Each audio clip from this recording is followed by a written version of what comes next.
How's it going, YouTube and everybody out there? This is a show, evening show. I'm not sure what number we're on, 15, 14, I think. And we're going to talk about Amazon today. Before we do, a little bit of a update for this week. I will do a show tonight. I will probably do a show tomorrow night, depending. And I will not be able to do a show Wednesday night, or probably for the rest of the week, maybe Thursday, or like as a like just a random Christmas show. But I am driving to Georgia on Wednesday night. I have a 12-hour car ride from Maryland, where I live, to Georgia, and I will have twins in the car for 12 hours. So pray for my sanity. I do not know if I will be trading on Thursday because of an overnight drive, which I'll probably be driving the majority of it. Hopefully my kids sleep so my wife can sleep, and maybe she can drive some and I can sleep, but I have no guarantee of sleeping, so I can't promise you I'm going to trade on Thursday. So I'll do a show tonight.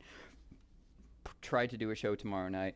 No guarantees about a show for the rest of the week. So just in case something happens, I do want to wish everybody a Merry Christmas, Happy Advent season. Hope everybody's been having a good December. The market has not been great for what we do. There has been plays. There has been opportunities. I'm going to talk about some of them today. I've talked about them. I had a green week last week, but I'm not slamming things and making money. I'm having to be very cautious to make my money. And it's different than last December, because last December I completely amazing month of December, and November was like that for me this year. So I was really hoping to come into December heavy. I didn't. It's been flat. I'm green, but I'm flat. And if you look at my account totals and you're one of those people who care, I took a lot of money out of the account, trading in a different one actually right now, just to stop myself from blowing out. So I have to trade really small, really intelligently. And you'll even see my contract sizes have been changed to 5, 10, and 15 instead of 10, 20, and 30. Until the market changes, I'm changing. I'm I'm wanting to adapt and to stop myself from blowing out to make sure that I'm making smart decisions. And part of that was dropping my account size and changing my contract tier to force myself just to take better trades, to take smaller wins and smaller losses. So those are some of the things I've been changing. I'm working on a Fidelity setup video that'll be done probably tomorrow, or at least tomorrow. Yeah, hopefully tomorrow, maybe Wednesday. I can get it set up, and I might have that post on Thursday so that there's some content up on the channel on Thursday night. With all that being said, we're going to review Amazon. I've not reviewed these trades yet. Obviously I did them, so I kind of remember, but I don't exactly remember at what part this was in. I started my day up about $4 grand. My account was at 31,000 I think when I started, or 30,000 when I started the day. Went up to about 35 and then dropped down to about 28. Traded really small and smart after I went down, and then scalped back into a small green day. And I was cool with that. I didn't get back up to day highs, but I did have a green day, so I was happy with that on a hard day like this. And anytime I go from a green day to a red day, and then if I trade smart and I get back, I count that as a win for me, because it's just a sign that, hey, I'm doing okay, a better day is going to come, I'm surviving, I'm making money. I mean, 4 figures a day is not surviving. That's like doing pretty well for most people, but you understand if you do this and you do it how I do it, you understand what I mean when I say that. And I don't mean to make light of other situations or anything, but or other people's accounts or sizes or how they trade, or all that. So, and I know we don't think that, but I'm just saying that. So let's get started. Let's watch this. Let's get this thing playing. So at this point, I had already come back from being down, and if you look down on the screen, I think you might be able to see it on YouTube. You can. I'd already traded some Amazon. So I came back. Hopefully this is the time in the day when I made some money in it. So I had came back to flat, or to green traded in. I had already found my contracts. I called them out in Discord. If you aren't in this room and you want to be a part of this Discord, I'll post a link. But the 325s were treating me really well, and I ended up doing the 350s later in the day. But I'm going to show you how I trade Amazon here. And sadly, I forgot to change my 2-minute and 1-minute chart to Amazon, because I was going back and forth between trading Tesla and trading Amazon. I just mark it in to Amazon. This was not the best fill, but I had been making money in it earlier, so I came back to it. I watched it drop down, and you can just see what I do. And I really trust PI. This isn't the best example of the trade. I was hoping to get a better fill here, but I had already established that Amazon was going to work, and it was working to the short side. Like, it seemed very weak. It seemed as weak as the market, and you can kind of see on these two charts the Qs and Amazon were very similar. Both seemed weak to me, and I was really hoping they were going to roll over. At this point, you might think, at this point, I basically have a guaranteed win. I'm trading with 5 contracts, which is, you know, pretty significant for Amazon. You can get wrecked in that. And there was a $3 spread when I'm started. I'm within, I paused the video in case you're wondering, I'm within, I don't know, what's that, 20 cents of being green. For the PI, I was getting an Amazon on 5 contracts. On average, at this point in the day, I was getting between 50 cents and $1.50 PI per trade. So when I start, I do what I did in my last video, where I test, buy, and sell 1 contract. You know the PI you get because when you hover your mouse over that little green money sign in Fidelity, if you took 1 contract, let's say it showed, you know, $50 or it showed $100 PI or something, you can just scale that up. And so at 1 contract, $50 a PI would be 50 cents PI, 10 cents or $10 PI would be 10 cents PI. So you can kind of, price improvement is what PI stands for. So you kind of get that number, and you can get a consistent idea of where you're going to be filled between the bid and the ask. It's not always accurate. I'll go ahead and let this play out. So I decided to sell here, and you see where I got filled, $48.96. So I got filled roughly, I got almost $900 of price improvement on 5 contracts. 900, so it would be half of that, so it would be like 450 or something. So I got about 450 price improvement on that, which came out to about, you know, 90 cents ahead of the bid. I liked that. I sold because I wanted to get money because I got bad fills on the previous purchase. So I load up here and I get ready to go again. I'm watching the Qs, and I have another chart up. I'm not looking at the level 2. I'm not looking, and you can see my mouse hovering. I'm checking the price improvement. It doesn't show it on my screen recording. So I can kind of see where I'm getting filled at. And what I'm watching is I'm watching the Qs on a separate chart that you can't see. And I'm trading Amazon really based off of the Qs. And I do have the Amazon level 2 sitting there. And so if I see a bunch of red come across the screen, or I see that ticking down like you just saw there, I bought when all that red flashed because I thought that was going down. You could see the fill. I got filled in the middle roughly of a $3 spread. I got filled at 448.6, and the spread is between $49.40 and $47.40. So I got filled directly in the middle. To me, that's pretty good. If I'm getting filled in the middle of a $3 Amazon spread and I'm playing it in the right direction, I'm cool with that. That's mostly what I want to see when I'm trading Amazon. This one, okay, so I sold there. So here's a loss. So you got to see a win, and now you got to see a loss. And before we get going and you see me make money in this, I want to show you what goes wrong, or what can go wrong. And that's what can go wrong right there. I got filled in the middle, and Amazon went against me. What did I not do? I did not hold. I'm not waiting for that to come back. I'm just selling. And you know, I don't care if I lose. That's why I say you should be able to lose 2 points in it and be okay. I don't care if I lose the spread. I end up losing a little, 120.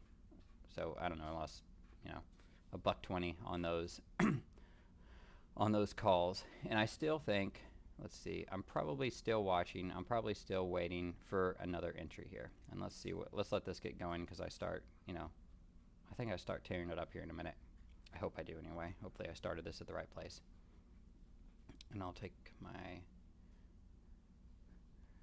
so again, I haven't watched this, so do bear with me. I'm not really sure where I start trading this aggressively. I can always jump back because I know I made money in it earlier. I'm probably waiting for it to hit the 21 or a different moving average. I wish that I had it up. I'm waiting for the stochastics to set up. I think I move it over here. Okay, here we go. Finally I set it up. I'm watching the Qs chart, and I learned to play Amazon with the stochastics. So, and I don't play them just with the stochastics on Amazon. I play them with the stochastics on the Qs. And once I find out that I have good price improvement and that there's a direction Amazon is going, and I'm getting consistently the same fills. So right there I purchased. So 96.98. So that's okay price improvement. Not great, but it's okay, especially if it pops in that direction. So now I'm ready to sell. I bought the top of that candle. The Q started ticking down, if you could see that, and I'm just ready to sell. I'm holding this, I think, because I probably had a little bit of a a desire for it to flush. Maybe I was trying to get back green. Probably held it too long. You can see where I'm at now. Almost a guaranteed win with any price improvement. Amazon's coming down. I think I'm waiting for a 2-minute green takes red. Holding it. I'm now at least a point up in it. It pops up a little against me, but the options don't actually move. The bid's not actually moving. It's kind of just staying there on these contracts, so the contracts are doing good. The Qs are popping. I'm giving it a little bit of room because I'm about a point up in it. I've been getting good, really good PI up to this point in the day. If I sold right now, you know, there's a chance I can make 2 points plus on it because I've been getting filled in the middle. So I realize that, I understand that. I'm holding because you have a 2-minute breakdown here, and if I went back to the same time frame on a different chart, my assumption would be I would probably have a 5-minute breakdown coming. The stochastics are crossing down, and the Qs could possibly be rolling over. So I'm watching all those things. 90% of the time I sell this already. This is a really long hold for Amazon, and I think I was just looking for a big move. It pops, I sell. Or no, I didn't. I probably, yeah, now I sell. I think I misclicked something for some reason. Let's see if I sold. I think because it didn't sell, I was like, okay, I didn't sell. Let's just see what happens.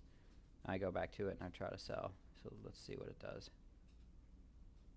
I waited too long, but the options didn't move too much. It was $47.95. The price dropped. I waited too long to sell it. I didn't get the best sell there, but I made a point in that. And this is basically what I do. This isn't, I'm going to let this kind of play. Let's see if I can jump around to a few more trades so I can show you guys. $47.97. Here we go. So Amazon popped up again. I'm waiting for the Qs to drop. That's really all I'm looking for, is the Qs and Amazon to start ticking down. Let's jump forward a little bit. See if okay, here we go. I did another one. See when I entered. Pretty sure at this point in the day I shouldn't have been doing this, but I was really holding for a breakdown. Let's see what's up here. So I purchased there. I get filled pretty close to the bid for a $3 spread. 45.62. I'm already green right now at this point in the trade. You can see the option. The bid is at 46. So I'm already about 40 to 50 cents. If I get no price improvement at all, green. At this point, the smart thing to do is to sell, and I do, because the Qs aren't really dropping right away. And I get 46, so I make a point on that. Make a point on that play. All I am doing is watching either a level 2 or a actual stock chart of the Qs. And because I'm getting this really good price improvement, I really don't care what Amazon is doing. I don't care what the Qs are doing. I'm just buying it when it ticks down. When I see the Qs ticking down, if I'm getting these decent fills and I'm getting this consistent range, and you can see I'm just trading the same contract, I'm sitting here ready again. Even though the Qs are up, I'm just going to watch and wait. I'm going to jump forward in this video a little bit, guys. Let's find my next trade. So I give it a little bit of time. You notice I'm not continuing to play it. Like, I played that candle, and now I've given myself almost a minute here before I played another one. See what happens. Still doing puts. Calls might have been better. I do switch to calls later. I do a little bit of calls. So I purchased right there because the Qs were ticking down. I wish I would have had my Qs chart set up, but the Qs were ticking down, so I bought that. Pretty good fill, you know, decent fill, that mid-range fill that I've been getting. If you want to go back and look at it, I'm probably getting about 50 cents to $1 worth of PI, you know, $800 plus of price improvement. I'm basically green on this trade now. Even though the bid is 30 cents away from where I got filled at, I almost have a guaranteed win or break even on this trade at this point. The Qs, if you look at the top right of my Fidelity chart, I'm watching them. They're ticking down a little bit here, so I'm still holding, still waiting. I'm just watching them.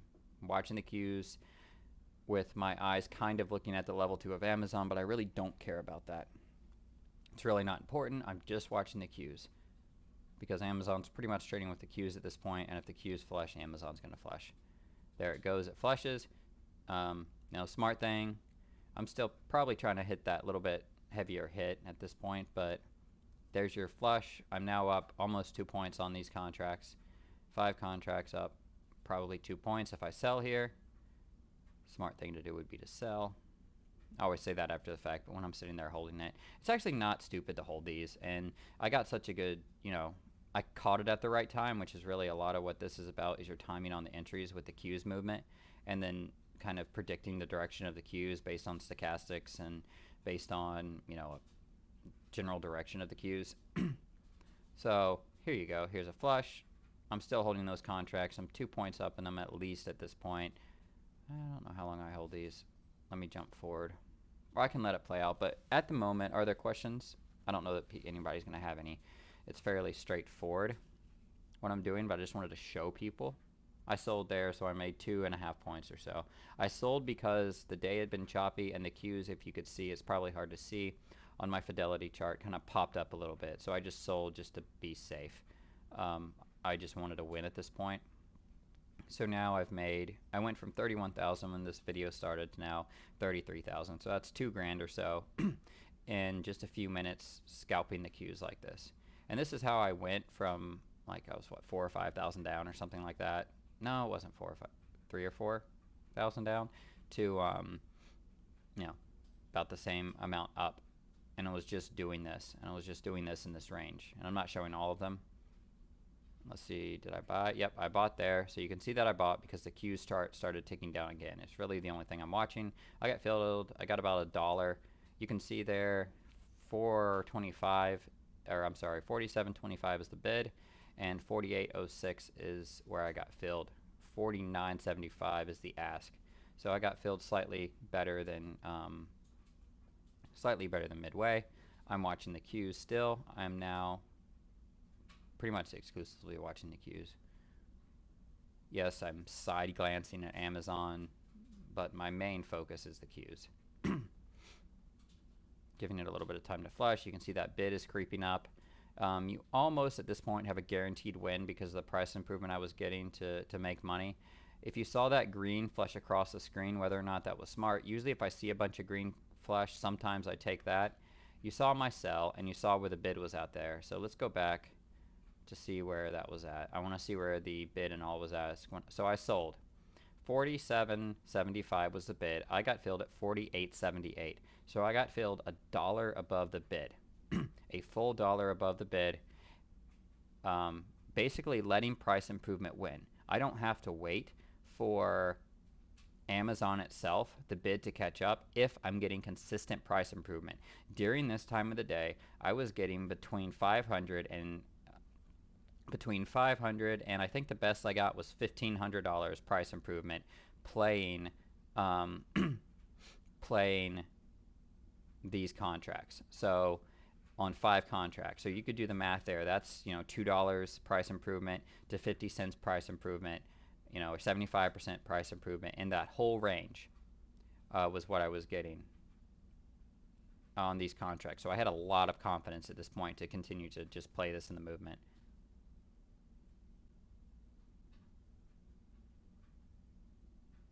Yeah, so Rose is saying, and Rose is accurate here. So Rose says it's important to note in the money options move more, but also have bigger spread. If you get PI, it's key to allow allow you to trade the options closer to the money or in the money versus further out of the money, but tighter spreads and less movement. It's true. So you really do have to mess around with your contracts and how you play. Right now, I'm playing the 425s. So if you look at that, I'm right at the money here at the moment. I do switch to the the 325s. I do switch to the 350s later, and they work too. It is important to understand the price improvement, the spread, and how the contracts move. Because if you notice, if I went to the 3300s, there's only $1 spread there. But they're moving and playing differently than the 325s. Every contract is different in Amazon, and they don't all play the same, and you have to play each one of them different. Some of them, let's say right now the 350s, and this is what's hard to explain about trying to teach how to trade Amazon. Another note, this is an extremely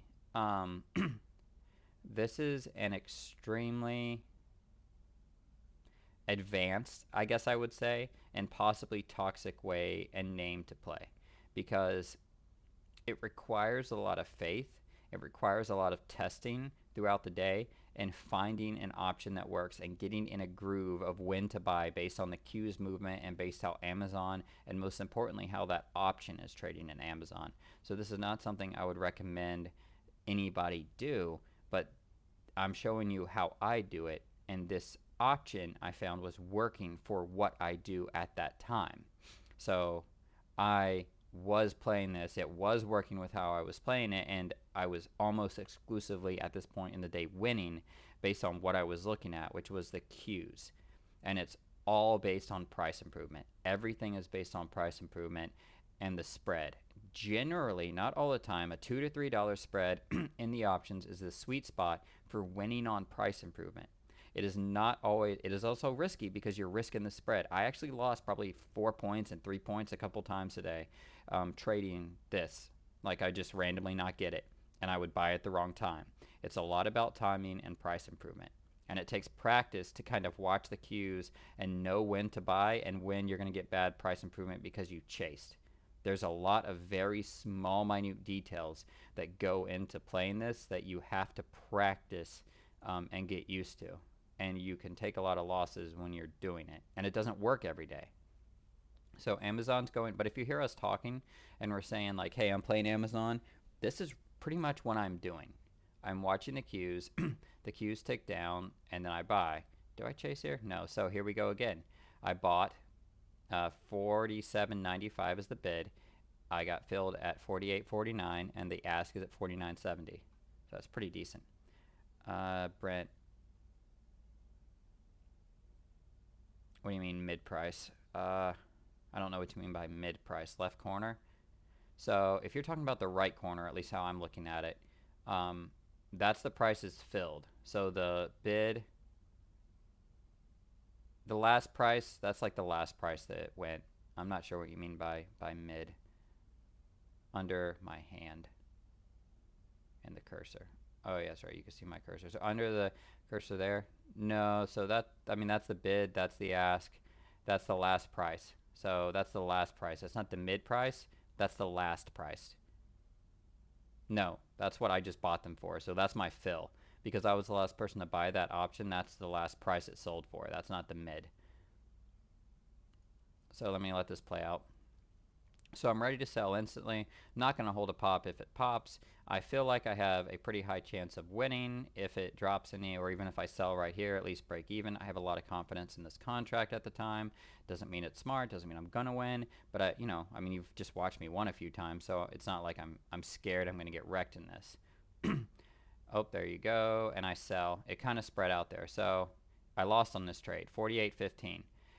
Things got a little bit crazy here. So you saw like the cues pop some and this contract spread out. So the ask went to like $51 at one point and the bid went down to 46. Sometimes I sell then, sometimes I hold, and I'm checking price improvement. I didn't want to mess with it, so I just sold. I have no idea because the cues started popping. I saw the cues popping, so I'm not even looking at Amazon. I might not have even been looking at the bid and the ask. I checked my price improvement. I got good price improvement. You know, if you look at that, there was like almost a $5 spread in that name, and I got filled in the middle at 48.15. So I still trust this contract even though I lost on that one, and you just have to accept losses. I don't jump right back in. I'm like, oh, it tightened back up, it's going to go down. Remember, I'm not really watching Amazon. I'm not watching Amazon's level 2. I'm just watching the cues. I want to see what the cues do. I'm waiting to purchase them. So let's see, when do I purchase again? I'm still sitting here. Let's see. Just making sure I'm clicking on the right thing. I buy because the cues are ticking down. The next candle opened. So notice another thing too. I'm buying early in that candle. So like the cues opened up. It kind of went sideways for a second. It started ticking down about 10, 15 seconds in. That's when I buy. I get filled at 48. I get filled in the middle, basically. 48.76. And I'm ready to sell, or I'm ready to get out based on what this does. Cues are going down. It's going down. I'm watching. You can see Amazon flushing here. There you go. I'm green now. Guaranteed green. Bids 49.35. Waiting for a little bit more of a flush. I feel like I should have sold. Did I sell? I did. So I sold, and I got, look at that. Oh, that was perfect timing. So that's what I mean with timing, guys, and not holding this too long. Amazon almost never just runs where you get just a 10-point move in the options. You get a lot of this bouncing around. So you can see right there on that sell, I sold at the perfect time, quote unquote. And how I sold that is the cues ticked up a few cents and I was like, okay, I'm done because Amazon didn't flush more. I was already a point up. It's not about hitting home runs when you play Amazon.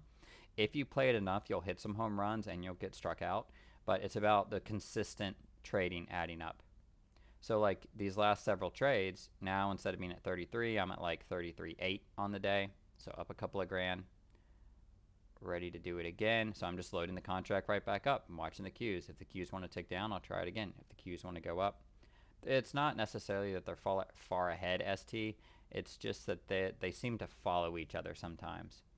And if you look at the charts and they look the same, and you open up an option contract and you're getting good price improvement, more importantly, you could just let other people um, you could let other people tell you that there's good price improvement in them and you're trading them well, and then you see the cues tick in a direction and then you see Amazon follow, you'll know how much it is and how quick it is. It's hard to say that there's like a specific time. It's like milliseconds probably. So I can see the cues popping here, Amazon popping. I'm not interested in playing it to the short side now probably. I don't remember what I did here, so let's just wait and see. I'll jump ahead a little bit. But notice I'm not just jumping in and jumping out and jumping in and jumping out. All right, I tried something here. Did I chase here? I'm waiting for the setup. So I purchased there. Add kind of bad fill here, mid fill. I chased, I think. I definitely chased and got in a little late. Not super bad, but you know, I'm still playing with a $3+ spread here. So this is dangerous play. Everything I'm doing is very dangerous. I'm watching it drop, so I see the price improvement. Notice what I did right there. This is dangerous to do in the middle of a drop, but I wanted to check what my price improvement was so I can know what I should expect. So if you watch my cursor, it dropped down, it went on that money sign. I quickly checked and then went right back up to that place order button. I'm ready to place the order now.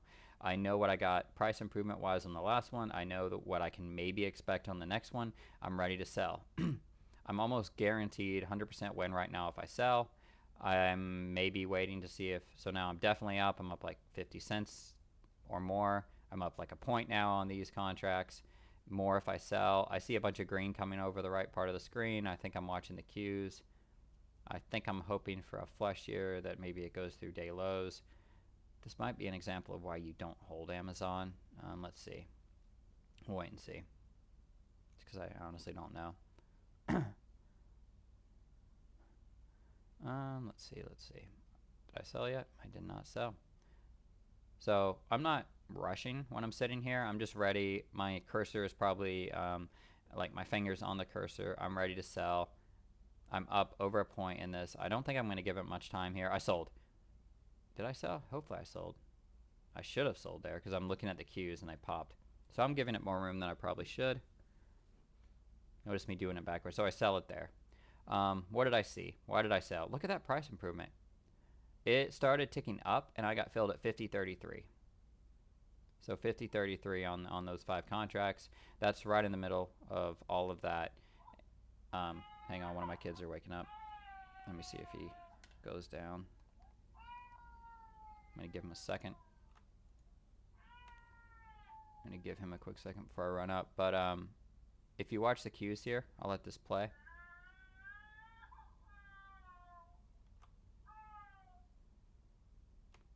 So right there, the cues ticked up. As soon as I saw that big tick up in the cues, I went, I'm going to go get him. I'm going to give him his passy. I'll be right back, guys. Give me like 2 minutes.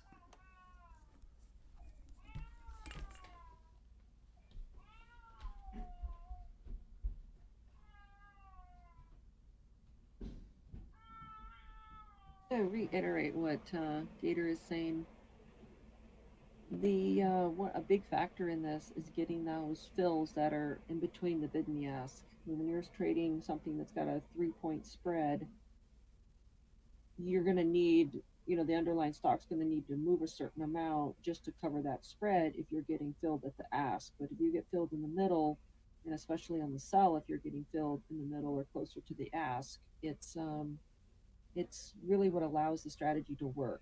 I find if you are not getting those good fills, it's like you have like 2 strikes already against you.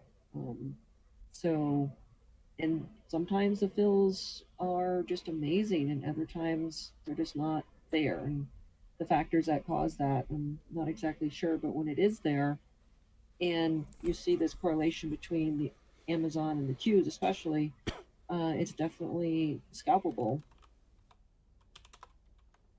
All right. Thanks, Rose. Are you talking?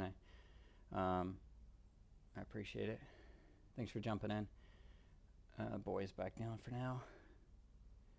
So, filled.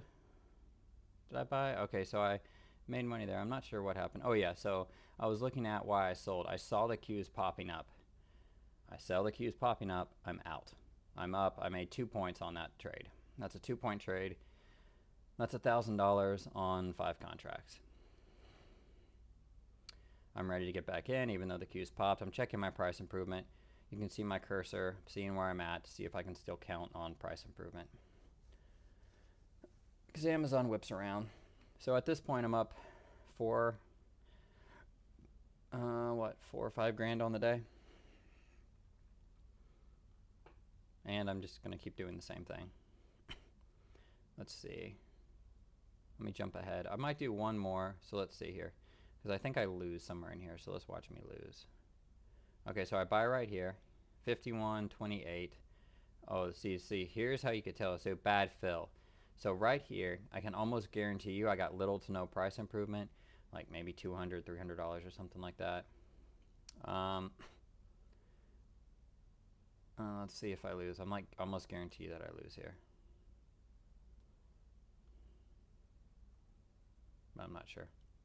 So I'm watching queues pop. Hopefully I'm not dumb enough to hold this. Probably am. I sell. And I lose a little over a point. So you can always see that it can always not work. I probably try it again and I lose more here. So I lost a little over a point there. You know, it's $500 down from my last play. And then it, drops some. But I probably don't get good price improvement. So you see I'm not jumping right back at this contract. I'm probably kind of wondering and thinking what I'm going to do, watching the queues, seeing if they want to go lower. Something I should have noticed, especially if I start losing here, is that the stochastics are starting to point up, and they probably were on the queues too. Let's see, so 55, this is a decent middle fill here. Let's see if I can get out, get in. I probably hopefully don't give it too much room here. So I have a decent chance of winning if I sell right now. Let's say almost a high. Okay, it goes down. Pretty good chance of selling, but I don't, or winning here, but I don't know that the market wanted to go down. Let's see. Eventually I'll watch these videos before I do this, so I know what ones I want to look at. How long do I hold this thing? Q's pop some. It's like a midpoint spread now is like a 4-point spread in these stupid contracts. Probably should have sold. Feel like Jeopardy. Just don't know how long I held this thing. Q's are ticking down. I'm probably giving it some room, hoping it flushes. Q's are definitely flushing here. They're falling down. I'm like, come on, Amazon, why aren't you going with it? Okay, they're ticking in my direction. Almost a guaranteed win now. I feel like I held this trade for a while, if I'm remembering now. Almost a guaranteed win. So now it is a guaranteed win. If I was to sell right now, I think it pops against me. But I can't remember. This might not be the one that pops against me. It's dropping. You really got to ignore. All right, so here you go. So I made some back there. I did make some. So I let it pop, and I got out of it. I didn't hold it any longer. I already held it too long. Checking the price improvement. So let's see, question.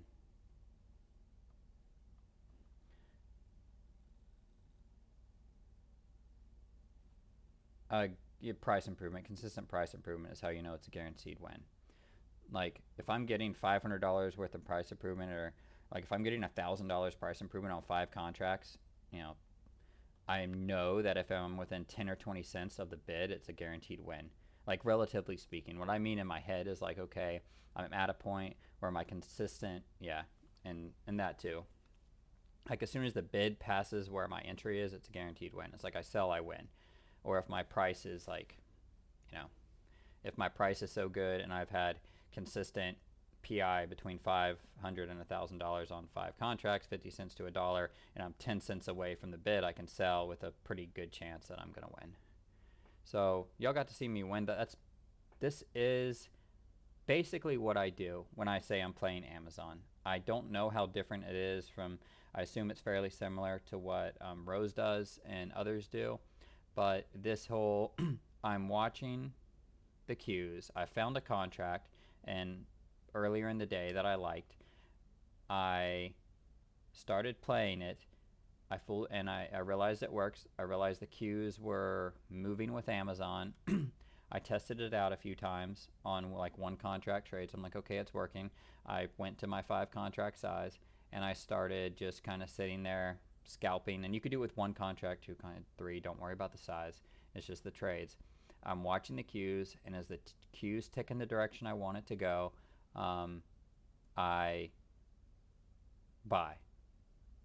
And then I get ready, and I don't wait. Generally speaking, I don't have to have the bid. Let me let this play out. I don't have to have the bid catch up. I'm trusting PI a little bit, price improvement, to make the money. Not entirely, but partially. I'm trusting the price improvement to make the money. I'm having confidence that because it's been working, it's going to continue to work. Eventually it doesn't. And what happens when it doesn't is you just have to stop and you have to let it pop. You can't chase it. Like once it starts, the stochastic on the 1 minute starts going up, it starts ticking higher, the cues kind of start ticking higher. You can't keep trading it. You have to let it alone, let it pop up, let it go to the side, let it go sideways for a little bit, and then play it on the way back down. You don't have to catch every move. You just get like, 10, 15 little 10, 15 little, hits in a row like this, making a point, 50 cents, 20 cents on a contract. You can really add up to having a really big day. But this does not work every day, guys. This is something that might work once a week, twice a week, sometimes every day, sometimes once or twice a month. This is not something that, and it works more than once or twice a month, but not something that works every day. Y'all just watch me make, and however many minutes this has been, like 4 or 5 grand just sitting there. And if it would have been a better day, I could have done this all day for more. I'm pretty sure at one point I switched to doing calls, and I do it in calls for a little bit. Going both ways. It adds up super fast with super small size. You can see I bought here. I think I lose here. I think I'm trying to catch a down move, but it was going in the other direction. I don't know. You can watch me lose if you want. I'm pretty sure I lose big in this area a couple of times. I might not stop soon enough, and it's very important to be trading the momentum in the direction. It's very important to let it go back up and then let it turn around and go in the right direction.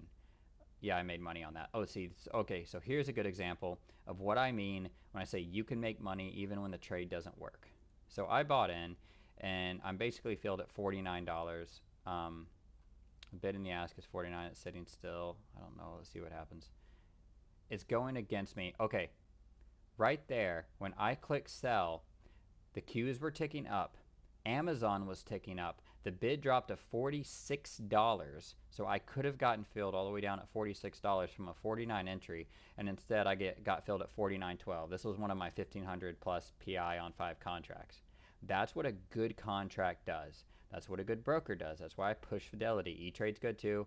I just haven't started using them yet. So you have that right there. Like that right there is good, a good fill. That saved me. That is why I'm cool with trading this contract. That helps me chill and not be afraid to trade these big names. Now it tightened back up because the name was dropping, so who knows why the bid dropped on that, if that was really what it was, or who knows how the accuracy of all that crap. But either way, I got a good fill, and that's extremely important. So this is what I'm doing when I'm trading Amazon. When I say I'm trading Amazon, this is how I trade it.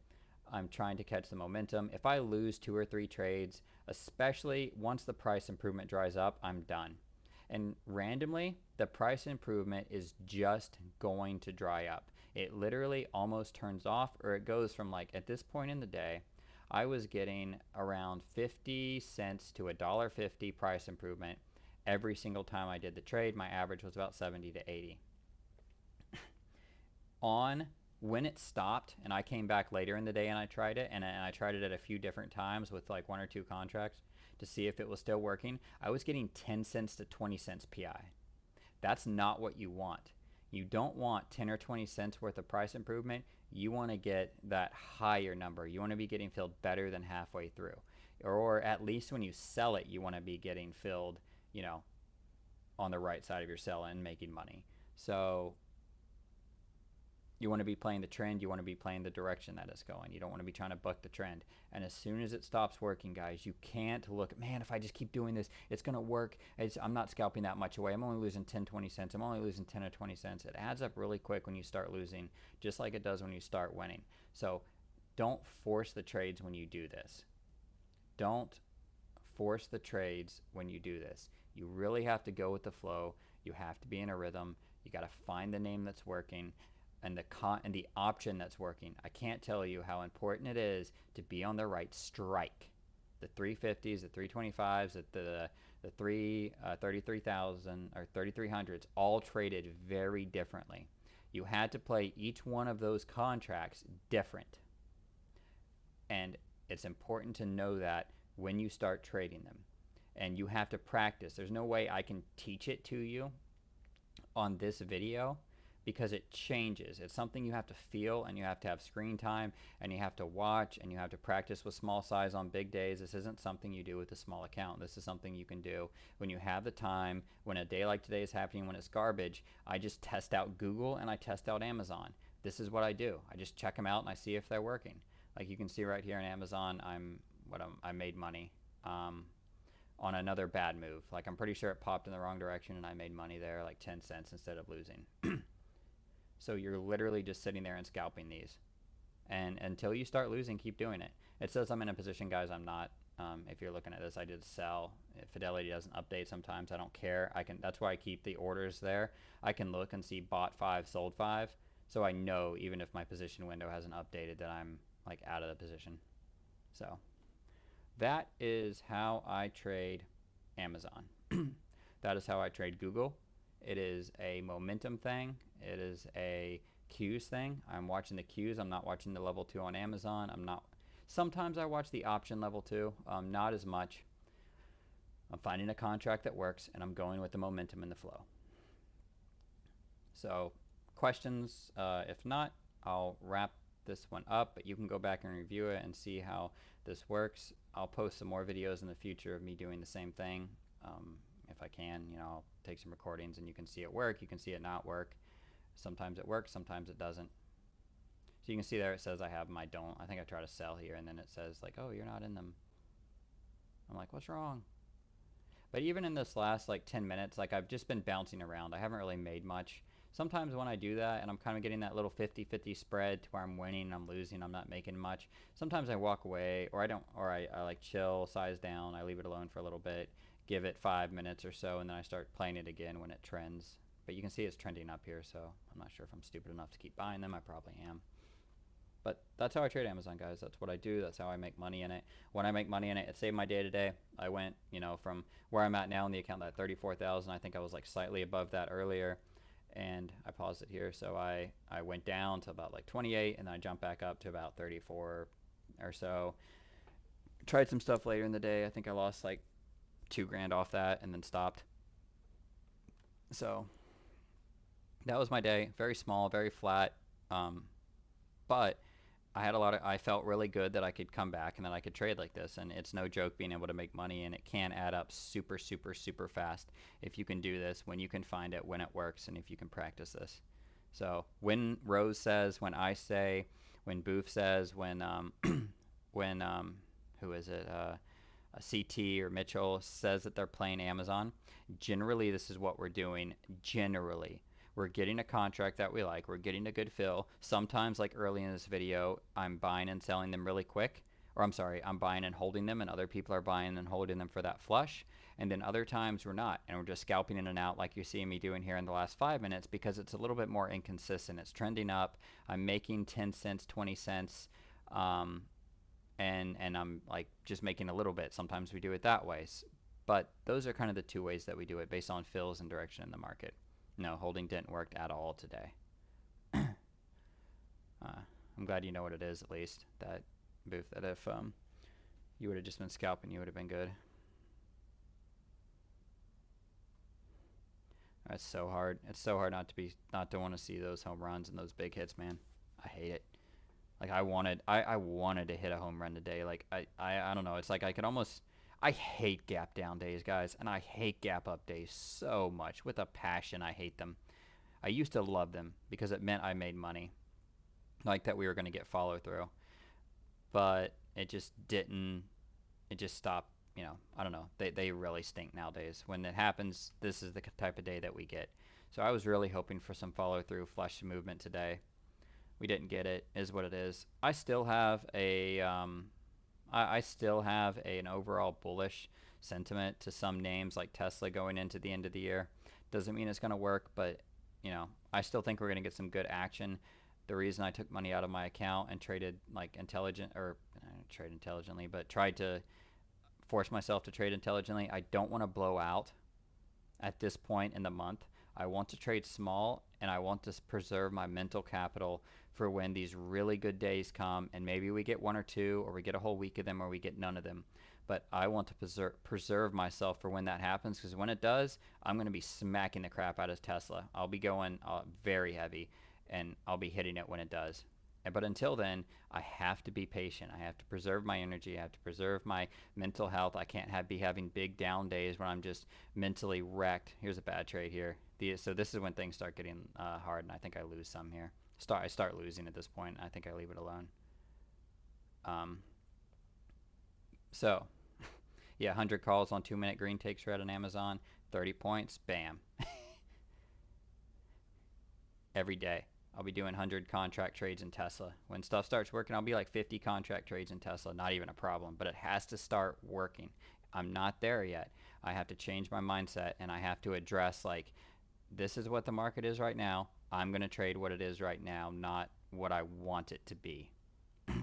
And when that comes, I'm going to trade like that. And I'll show y'all some videos of that. For right now, I'm going to be trading like this. I'm going to be trading small size, small everything, intelligent trades, and then I'll adjust when the time comes, because I can't get mentally wrecked. It's Christmas. Who wants to go into Christmas and New Year's like pissed off? We need to go into Christmas and New Year's happy. You're spending time with family. You're a full-time day trader. Everyone thinks you're, whatever. Maybe they just think you're an idiot. But, you want to go into the Christmas season happy, relaxed, not feeling like, not feeling mentally wrecked. So my goal is to preserve myself for going into that Christmas season and time with my family. Remember, I'm driving Wednesday night overnight with, 1-year-olds in the car. That's going to use all my mental capital right there. I can't be on a 12-hour road trip mad that I didn't trade good and I lost money. I'm going to trade intelligently this week and next week. So that's my thoughts. This is how I trade Amazon. Generally speaking, you see what I'm doing. Watching the cues, not Amazon. Buying in, hold time varies. I'm not always waiting for the bid to get passed. I'm trusting price improvement. I'm selling. Generally, I want, and you see Amazon doesn't work here because the bid and the ask tightens up. When the bid and the ask is between a $2 spread, generally $1.50 to $3 is the sweet spot for price improvement winning. When you're doing like this, when it's under $1, you generally need the actual bid to go past for you to win. But that's what I've got for tonight. If there are no questions, what do we got? My bias hasn't changed. I've been bullish.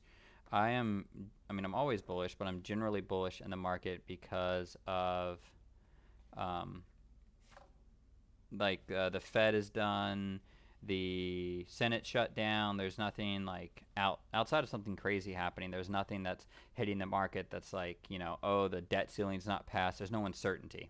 And in Tesla, you've got shorts. So a lot of people shorted Tesla when Musk was like, I'm selling. And Musk is going to sell all of his shares by the end of the year, so he has to pay taxes in it, all the ones he's going to sell. At some point, very soon, he's probably going to be done selling. So all your shorts are going to be covering, I assume. I don't know. I just assume.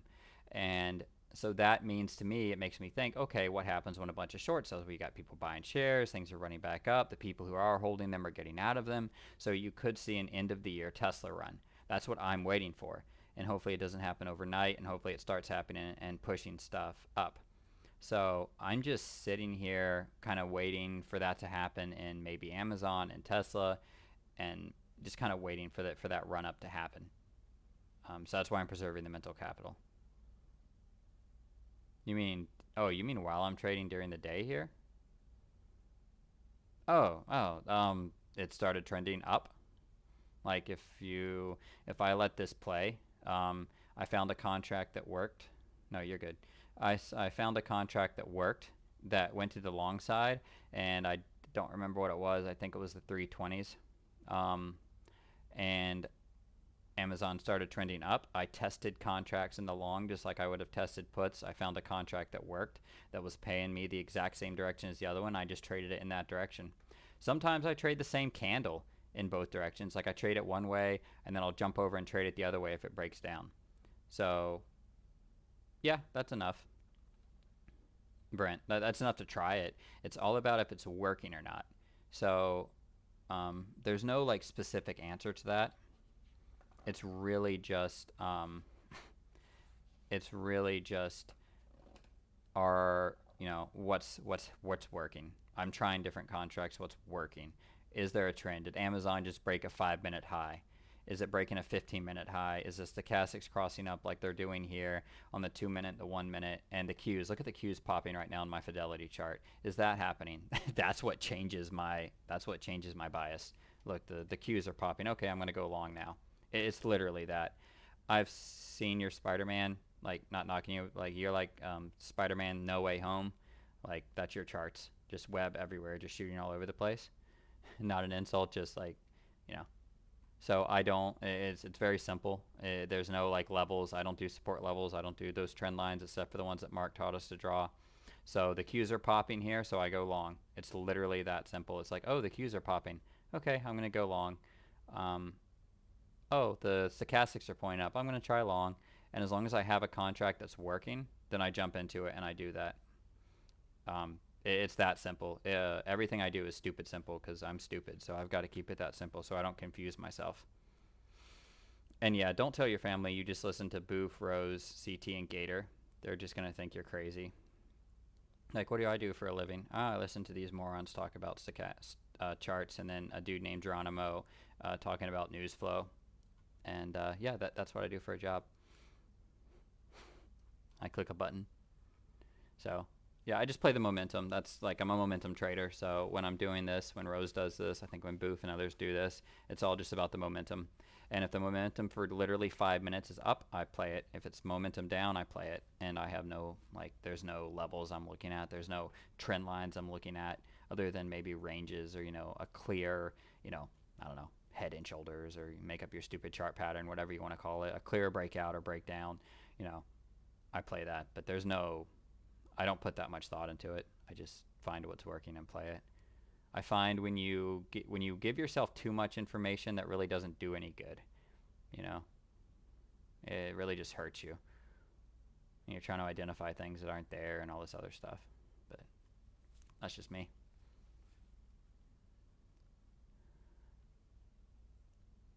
But yeah, the stochastics curling up is a big thing. Coming off, like separating, coming up and separating is a big thing.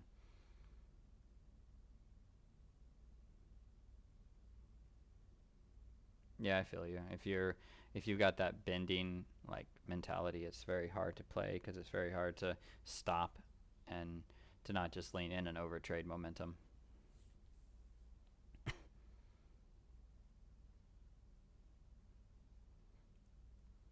It's all about like I'm not I'm by far not the best trader in this room, and we're all different, and it's good to know yourself. Like Booth saying he's not as big into the momentum plays, and he doesn't do them with as much size because he knows himself.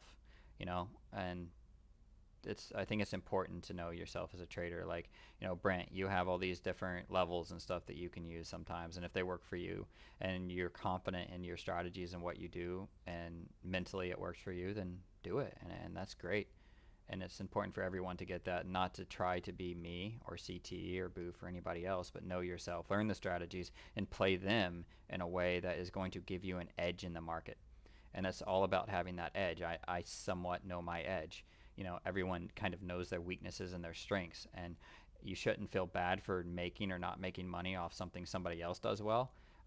you can just congratulate them. Good job. Maybe you can find a way to make it work for you. Maybe you can't, and who cares? You can always trade another way and make money in another name. Yeah, it's just small test, Jess. Jess asked how I figure out if this works. One, if Mitchell or Rose or somebody else comes on and say, hey, Amazon 220s are working, or 330s, or whatever it is, 3400s are working. That's how I know. If I'm watching the queues and I see them ticking down and I have an Amazon chart that's like ticking down with them, I go and I do test trades myself with like one or two contracts, and I test it myself. And then I say, I'll do it with 3 or 4 or 5 different option strikes. I'll test them all out. I'll try those trades. I find something that works, and just one contract. And then if I can find some consistency in it, I'll start sizing up and playing it. And there's some days it does not work at all. This is not something you come into every day and be like, oh, this works.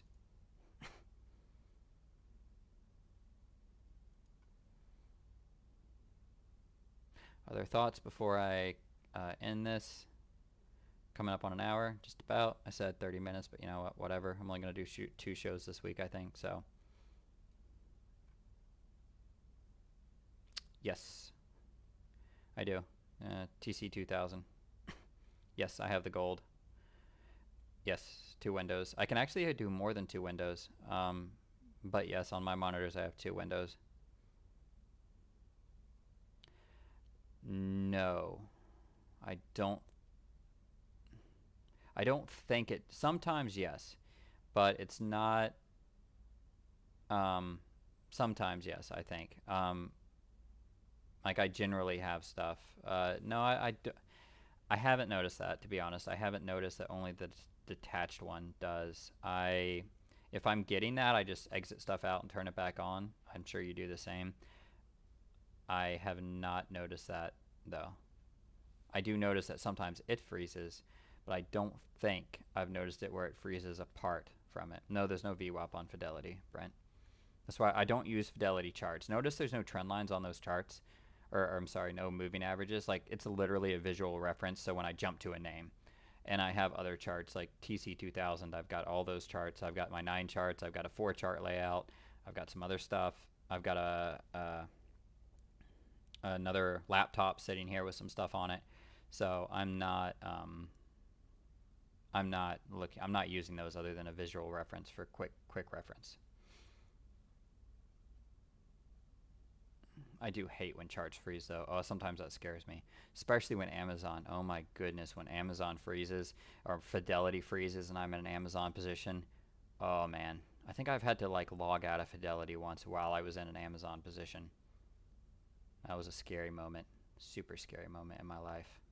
Pretty sure I got a gray hair too when I did that. It happens, I'm not gonna lie. And sometimes lag wrecks you. Like, I'll buy a position. It happened today in a name. I don't remember if it was Tesla or Amazon. And I just see that spinning bar. And I'm like, oh, crap. Because I don't know, like, if I'm going to get filled at a good price. If it's going to take 30 seconds, the move happens. It pops in the other direction. I don't know if it's already, like, it's just a crazy, I hate that so much when it happens. Does not happen often. Very, very rare. But when I say very rare, I mean, like, once a day type thing. So...